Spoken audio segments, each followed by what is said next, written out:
A traumatic past could be to blame if you're struggling with a clutter problem. 67.5% of subjects in a study from the NIH reported at least one traumatic or stressful life event happening before or along with the onset of hoarding symptoms. Now, I have a close family member who was born during the Depression. There was a lot of food insecurity, there was financial insecurity, there were a lot of kids, it was like a dusty prairie town. And as this lady got married, they were still kind of poor, but then eventually more and more money started trickling in. There were jobs abroad where a lot of beautiful things were collected. And as they aged and it was time to move into a retirement facility, they had a lot of things that had to be gone through. And their family recognized there were so many things that had never even been opened, or there were things that had been opened but were carefully put back in the box. Like, this lady took very good care of her stuff, but she definitely had trouble letting things go. She was not a hoarder. She had the space. She was a bit more of a collector slash clutterer. And I think that a lot of that had to do with her childhood origins. So we're going to get into trauma and clutter issues. Hello, I'm Robyn, a registered nurse, mom, and minimalist here on YouTube with ADHD. Now grab your tea. This one is going to be a doozy. I was struggling to declutter because I was not addressing the deep reasons weighing me back. Clutter can be like added weights slowing you down and eventually completely stopping you. So let's dive into why that is and how to overcome it. Now, most studies will discuss hoarding because there is an actual disorder associated with it. But many people, they start out with clutter and perhaps in a lesser form. Now, it's not comparing apples to oranges, but more like lemons to lime. It's not that different. So let's get into hoarding versus cluttering. So with clutter, quite often there's a severity and intensity that is way more extreme and in a lot of collecting versus just in clutter. It often reaches a point where living spaces become dangerously overcrowded, and it can limit mobility and functionality and even cleanliness. There also can be an emotional attachment. People who hoard often have strong emotional attachments to their things, and it's almost like an extension of themselves. And each possession seems to hold special significance, and maybe they're worried of the consequences of actually decluttering them. There can also be a huge impact on daily life. It can lead to social isolation, health hazards, and impaired living conditions. And it can also make it hard to have relationship with family and friends. Psychological factors. Hoarding is often associated with underlying psychological issues like anxiety, depression, obsessive compulsive disorder, or trauma. And the act of hoarding might actually be an attempt to cope or gain a sense of control. Now, clutter can be a bit of a milder accumulation. It involves collecting possessions to a lesser extent than hoarding, and it can still make spaces disorganized, less functional. It doesn't usually reach like the extreme level that we can see with some hoarding. There also can be a little bit of less emotional attachment. People with clutter, they may have attachments to some of their things for sure, and perhaps like a lot of items, but the emotional connection can usually not be as intense. And a lot of things that cause people to hoard can also cause people to clutter. There's just a difference in severity in a lot of cases, and that is just my opinion. So what is trauma? Now, that word gets thrown around a lot. I'm not talking about like physical trauma in most cases. So let's define it. Emotional trauma, which means really upsetting things that happen that can deeply affect how we feel and think. And sometimes these experiences can be so hard to handle that they leave a lasting emotional wound. And this hurt can sometimes lead us to collect a lot of things or make our spaces really messy. So here are some types of tough experiences that could make someone collect too many things and make our living spaces cluttered. And a lot of it can come from childhood, but not always. So the first one could be a loss of a loved one, death of a loved one, particularly if it's sudden or traumatic, abandonment or neglect. People who've experienced feelings of abandonment or neglect often during childhood can really hold on to clutter.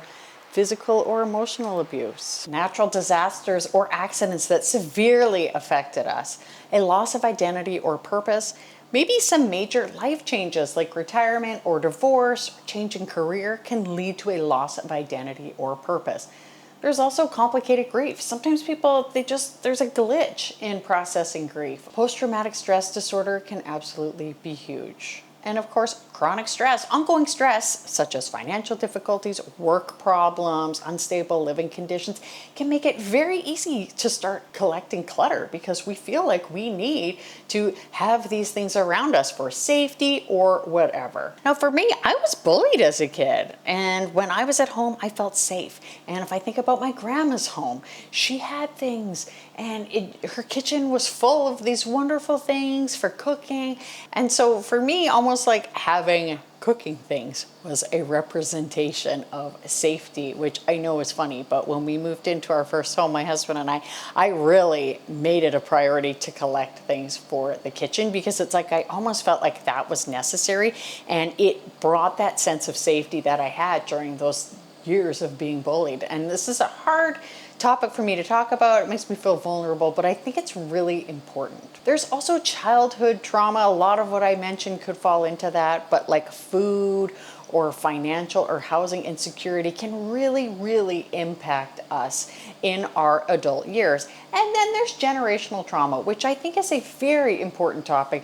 And it is where quite often maybe your parents or your grandparents grew up during the Depression and passed down to you that we don't declutter things, we keep everything. And my mom, she often says she was told, keep things for good. So I think that is a very good example of generational trauma, and I think that impacts a lot of us way more than we recognize. So why do we hoard or have clutter when we have trauma? The first one could be control and predictability. Trauma can make a person feel like their life is out of control, and hoarding or collecting items can provide a sense of control and predictability in a somewhat chaotic world. So by organizing and preserving things, they might feel like they have some power over their environment. There's also the emotional attachment.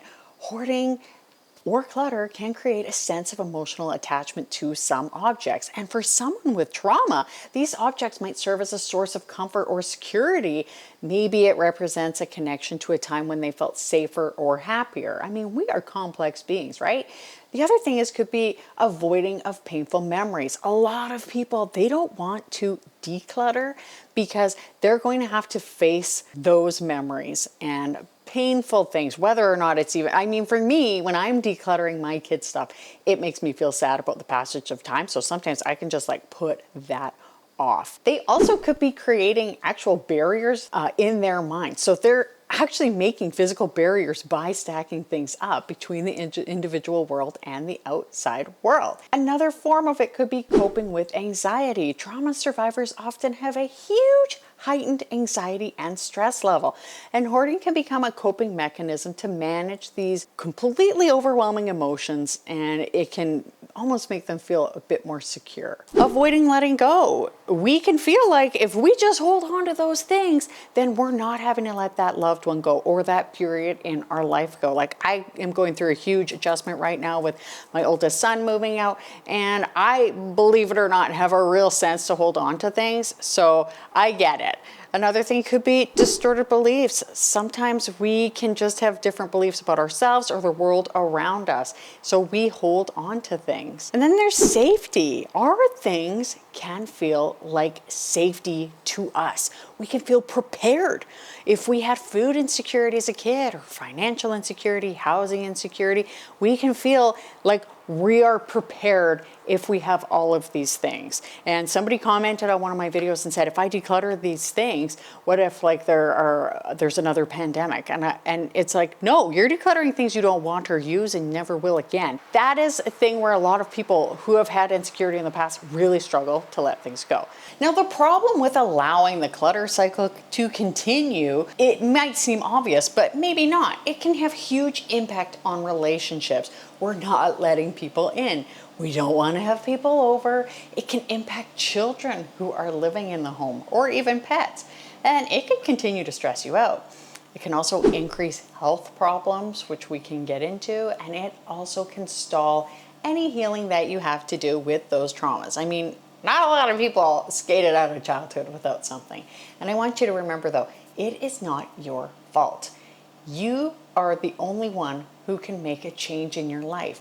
Now, I overcame my clutter and I have an incredible sense of freedom and okayness with the things that have happened to me in my life. So you're probably like, well, how do you declutter in the first place? This feels completely overwhelming. What if I am a hoarder? What if I'm a clutterer? There are a lot of tips and tricks, and I have a lot of them on my channel about how to declutter. I will link a good one at the end, but the thing is, a lot of the time, this goes so much deeper than tips and tricks and not knowing how. The first thing is to understand that there is an actual problem here, and that we are struggling with letting things go. Now, people will joke and admit, yes, admitting you have a problem is the first step. It's true. You actually need to realize this. And if I don't realize there are several weights strapped to me, then how can I slowly start to remove them? So the first one is acknowledge the issues, as I've went over. Number two, understand you can overcome your clutter. You can totally declutter your home and make a change if you want, and to whatever level that you want. You don't have to go like completely minimalist, don't worry. The third, no, it will be work. Yes, it will, okay? But that's all right. It's worth it. And nothing worth having wasn't a little bit of work, right? It's going to get you the freedom in your mind and in your home. Reach out for help. Ask a friend or a family member for help. You can jump on my mailing list. I send out advice, tips, studies, all of these things every week or two. And don't be scared to contact a psychologist or a doctor. This is so important. If you feel like there's any kind of mental health component, your doctor should know about it. You should definitely reach out for help. If you don't deal with this, then you will continue the cycle and nothing will improve. Your health will continue to suffer, which I discuss in this video here, all about how clutter impacts your health. I hope something great happens for you today. Stay cozy, and thank you so much for watching.